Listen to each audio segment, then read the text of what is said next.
How many times have you given someone a second chance only to feel disappointed again? Don't get too down about it. Even great Stoics like Marcus Aurelius and Seneca wrestled with this dilemma. Life is full of tough choices. Should you give a second chance or let someone go for good? Sometimes not forgiving can be the wisest choice. The moments when we really need to stand firm and move on usually come up when we face insincerity, repeated mistakes, or a lack of desire for change. But why is it so hard to decide whether to give that second chance or completely end the relationship? In this video, we're diving into how Stoicism can help resolve this inner conflict, teaching us to maintain calm and confidence during tough decisions.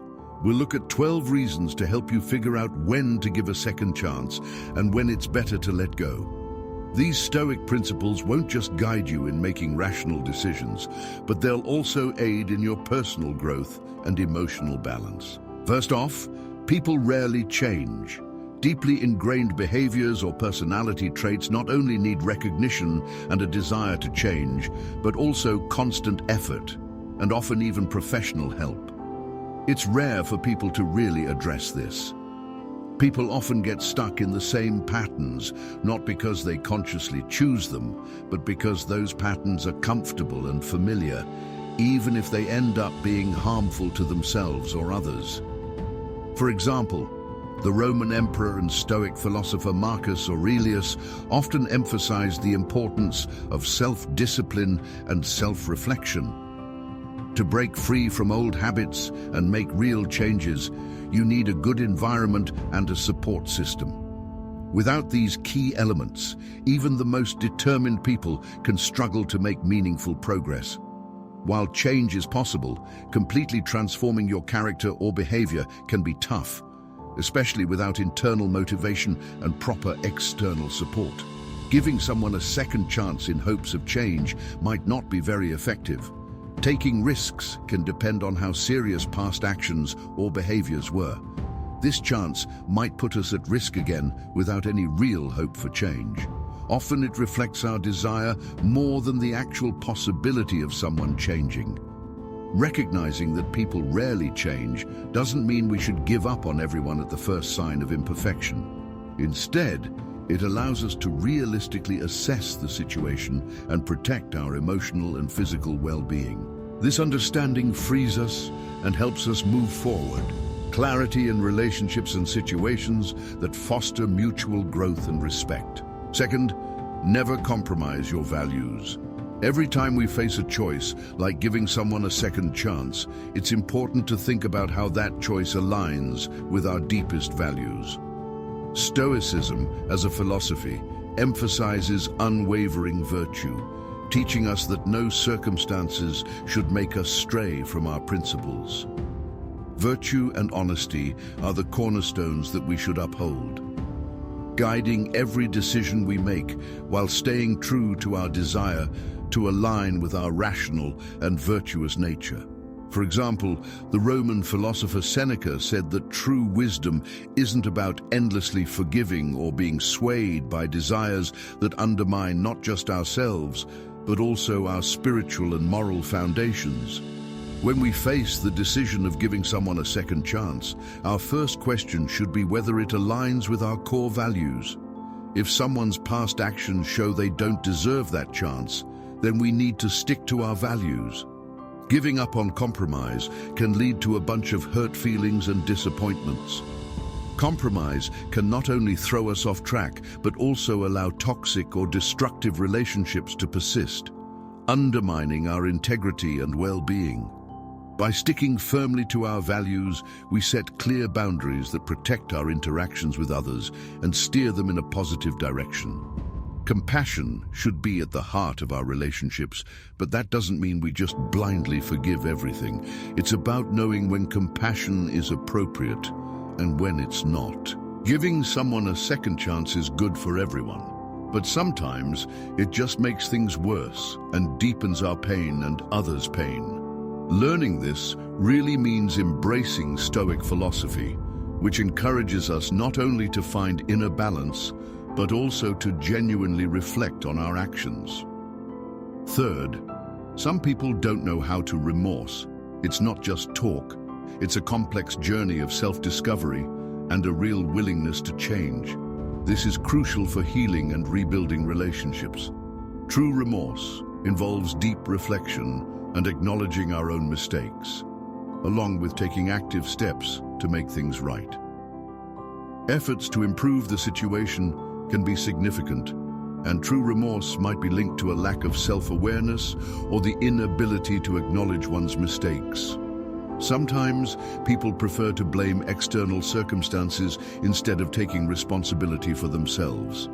This unwillingness to engage in self-criticism and self-reflection is a major barrier to any kind of personal growth. Our well-being and our attitude towards these issues in the context of remorse mean that it's not the mistakes that make us bad, but our refusal to acknowledge and correct them. True remorse requires not just admitting our mistakes, but also understanding how they affect others, which is a sign of empathy and maturity. We should also keep in mind that remorse goes beyond just saying sorry. It's a deep internal process that involves significant changes in behavior. Without that deep understanding, any apologies can end up feeling shallow and meaningless, leading to the same harmful actions again. For example, if a person shows narcissistic traits or lacks empathy, their apologies might be manipulative and not lead to any real changes, which can undermine trust and reinforce destructive behavior patterns. Before giving someone a second chance, it's important to assess how genuinely they regret their actions and if they're willing to change. A lack of sincere remorse might indicate that giving a second chance will only make things worse, allowing toxic or harmful behavior to persist. In such cases, it's better to maintain your distance. Setting your own boundaries and turning down a second chance can sometimes be the smarter choice for both your well-being and emotional health. Fourth, forgiveness isn't about reconciliation. It's an act of freeing yourself. It's a personal decision to let go of the weight of resentment or pain caused by someone else's actions. It's a powerful tool that helps us release anger, hurt, and bitterness, and it's an act of self-love and healing. It's also important to understand that forgiveness doesn't always mean reconciliation. Getting relationships back to how they used to be isn't always possible or even a good idea. The Stoics remind us that striving for inner peace means taking control of our own reactions and emotions, which can lead to real personal growth and well-being. As Seneca said, true strength lies not in changing others, but in managing our own feelings and reactions to what others do. Sometimes, forgiveness is just about letting go of the negative emotions. Moving on, without holding on to grudges, lets us find peace within ourselves and focus on our own growth and happiness. It's important to remember that forgiveness is a gift we give ourselves, a step towards inner peace and emotional well-being. On the other hand, reconciliation requires mutual effort, understanding, and change. For true reconciliation, both sides need to put in the effort and have a shared desire for change, as well as respect and understand each other's needs and limitations. It's important to distinguish between forgiveness and reconciliation. You can forgive someone without needing to have them back in your life. In situations like that, keeping your distance is a way of protecting yourself and respecting your own boundaries. Choosing not to reconcile doesn't mean you can't forgive. It just acknowledges that some relationships are unhealthy or irreparably damaged. The best thing to do for your well-being and emotional health is to create a safe space for yourself. Healing and personal growth often take time. Fifth, chronic issues don't just disappear. Experience shows that deeply rooted problems in a person's character or behavior can surface in different ways, like struggling to keep commitments or acting manipulatively. These patterns often point to deep-seated behaviors tied to past experiences and traumas. Stoic philosophy, especially Epictetus's teachings, emphasizes that our reactions to external circumstances matter. Being controlled is one thing, but changing deep-rooted traits or fixing past traumas takes more than just willpower. It's not just possible, but likely to fall back into harmful behaviors, especially if someone isn't genuinely acknowledging their desire to change or putting in the effort. Refusing to give someone a second chance doesn't mean we've lost faith in people's ability to change.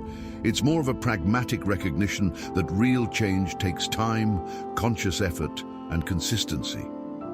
Changing deep-seated behavior takes more than just wanting to. It requires commitment to long-term actions aimed at breaking old habits. Without a supportive environment and support system, the chances of slipping back into old patterns are pretty high. This can lead to repeating the same mistakes. The great Stoic philosopher taught that true healing starts with accepting and thoughtfully analyzing our weaknesses. Real healing and change demand deep self-awareness and active effort. Changing yourself goes way beyond just wanting to change. It's a marathon. It's crucial to distinguish between temporary issues and chronic ones, especially when navigating resources and strategies. Understanding that some problems need more than just time or a desire to change will help us protect our interests and emotional well-being, avoiding the pain and disappointment of repeating past mistakes. Sixth, don't forget to say no when you need to. It's essential to understand that while forgiveness can be a crucial part of personal growth and healing, you're not obligated to reconnect or get back into a relationship with someone who's been harmful to you. Saying no means you value your peace, emotional safety, and well-being more than the desire to please others or meet societal expectations about giving second chances. Saying no doesn't mean being rude or selfish. It's about setting boundaries and putting yourself first. Sometimes we feel obligated to say yes for the sake of harmony, but that can lead to burnout and losing respect for ourselves. By saying no, we take charge of our lives and free up time and energy to focus on what really matters to us. Saying no empowers us and allows us to live a more balanced and fulfilling life. To say no, we need to honestly assess the situations and behaviors that have led us to need a second chance. If someone hasn't shown genuine signs of changes in understanding the consequences of your actions or real efforts to fix the damage done, can make saying no appropriate. Toxic or abusive behavior patterns rarely change without significant personal effort. By saying no, you set a clear boundary that not only shows you won't tolerate unacceptable behavior, but also boosts your dignity and self-esteem. Don't be afraid to say no when you need to. You deserve respect for yourself and are entitled to personal growth and development. Knowing that you're protecting your own interests and well-being can be a powerful force that helps you grow as a person and live more mindfully and happily. Seventh, our personality is part of being human. It develops through genetics, life experiences, and social interactions. A stable personality doesn't mean people can't change, but deep and lasting changes often require conscious effort, self-reflection, and sometimes professional help. A strong commitment to Stoicism can really make a difference. Significant influence on a person, especially when it comes to self-improvement. Seneca, the Roman Stoic, taught that we should face challenges with strength of spirit and the ability to adapt to change while maintaining our core values. These lessons remind us that, while it can be tough to change certain personality traits, it's possible through regular reflection and effort. When considering whether someone deserves a second chance, especially in cases of mistakes or harmful behavior, it's important to take their character into account. The temperament of this person suggests that if negative behavior stems from deeply ingrained personality traits, like a tendency towards pessimism, the chances of change without a serious effort towards personal development are pretty slim. This acknowledgement isn't an excuse for fatalism or giving up on people too soon. Rather, it's an invitation to realistically assess a person's ability to change and protect yourself from unrealistic expectations. Expecting that person to suddenly turn things around might lead to disappointment. Breaking the cycle of disappointment and pain, recognizing that personality is an integral part of being human, doesn't mean denying its ability to grow or evolve. People can and should strive for self-improvement. However, this process is often tough and not straightforward, especially when a second chance comes with risks to our emotional, physical, or psychological well-being. Understanding the nature of personality can be a valuable guide for making thoughtful and informed decisions, helping us prioritize our health. Eighth, remember the lessons from the past. Giving someone a second chance without seriously considering their past actions can be both an act of hope and a disregard for what we've already learned. Forgiveness is a virtue, but it shouldn't be confused with forgetting or ignoring warning signs. It's especially important to assess whether the person has shown genuine remorse and understands the consequences of their actions. Our past experiences teach us valuable lessons. Guidance protects us from repeating mistakes, and before giving a second chance, it's helpful to reflect on past interactions. This helps us gain insights that allow us to make informed decisions about the possibility of continuing a relationship. It's also important to take time to analyze what went wrong in previous situations and understand our own role in those events. Such self-reflection helps us identify behavioral patterns to avoid in the future. By acknowledging past mistakes, we learn from them and make more thoughtful decisions moving forward. The Stoics taught that memories of the past shouldn't weigh us down, but should serve as lessons for building a better future.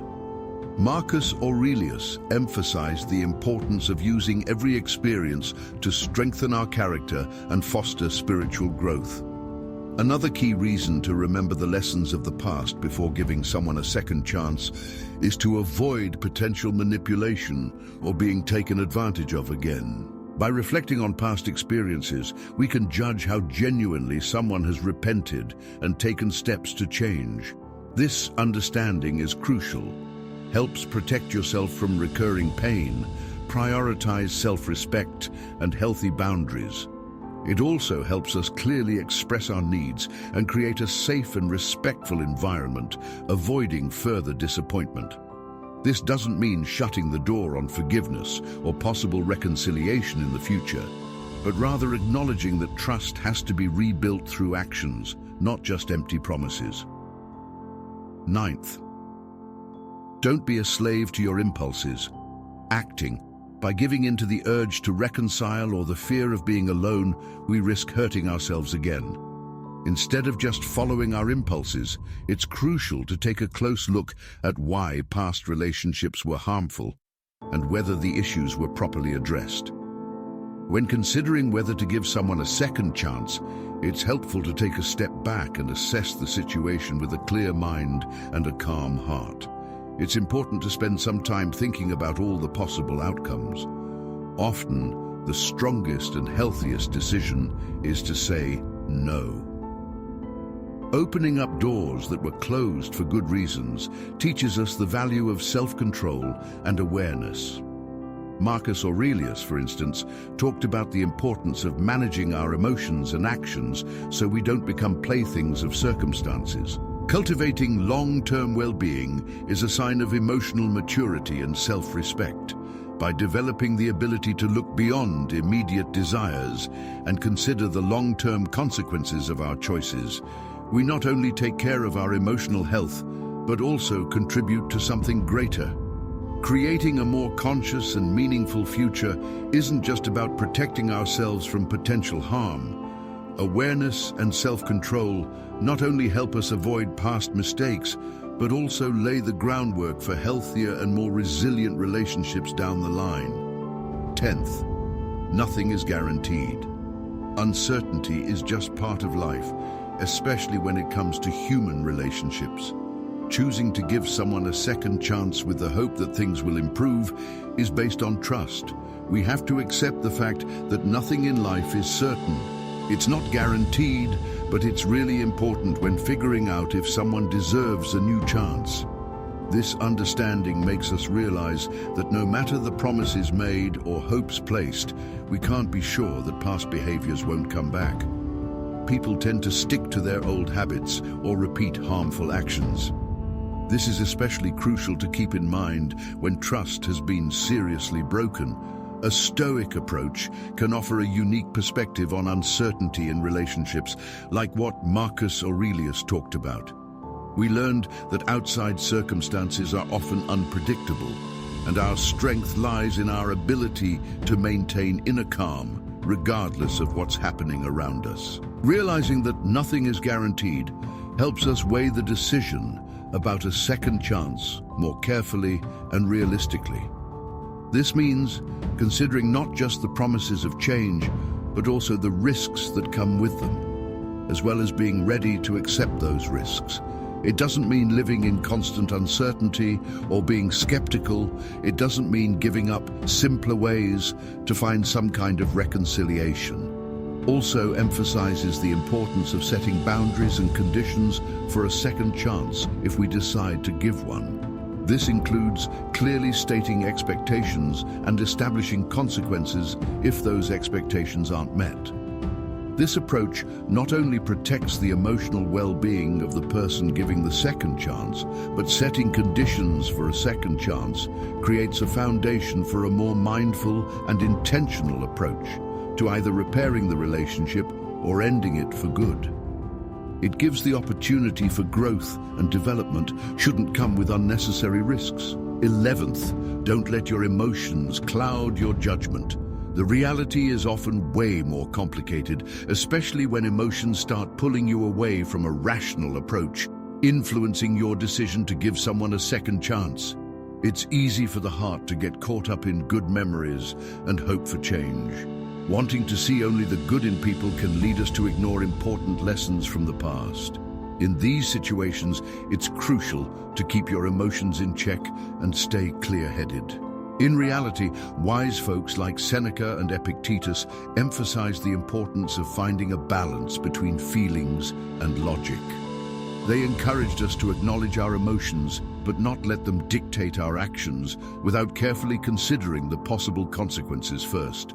Look at a person's history of actions, their ability to make real changes, and how their behavior might impact your life down the line. Assess how genuinely they want to change, and if they're willing to steer clear of past mistakes.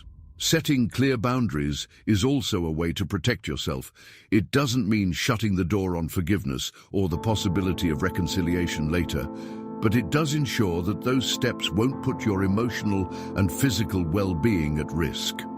Ultimately, choosing not to give a second chance in certain situations is an act of self-care and a desire to shield yourself from potential threats. Recognizing that sometimes the strongest and healthiest choice is the ability to say no can be an important step towards personal growth. 12th, knowing your role in your own life. We can't control what others do, but we can fully manage our reactions, and that's key to living mindfully. It's about choosing whether to give someone a second chance or not. Deciding not to offer that second chance isn't just sitting back. It's an active choice that highlights our values, boundaries, and self-respect. By taking an active role, we affirm that our peace of mind and well-being are our responsibility to uphold. Letting someone back into our lives who has hurt us repeatedly can be a form of self-neglect. Stoic wisdom reminds us that true peace doesn't come from external approval or favorable circumstances. It's about making conscious choices about who we spend time with and how those relationships affect our personal journey. Choosing not to engage with people who don't deserve a second chance is also about the quality of influence we allow into our lives. This principle encourages us to reflect on: In your personal growth journey, when faced with challenges and complicated relationships, it's easy to feel like a victim of circumstances or other people's actions. Stoicism encourages us to learn from these experiences, strengthen our character, and make decisions that align with our aspirations. Have you ever experienced betrayal? Have you considered giving the betrayer a second chance in hopes of their change? Share your thoughts in the comments. Is it worth forgiving and forgetting, or is it better to boldly move on? The choice is always yours. Embrace the Stoic principles that strengthen your values and personal integrity. Thank you for joining us on this journey. Together, we'll keep growing, enriching ourselves with Stoic lessons and putting them into practice. Stay resilient, stay strong, and be confident in yourself every day.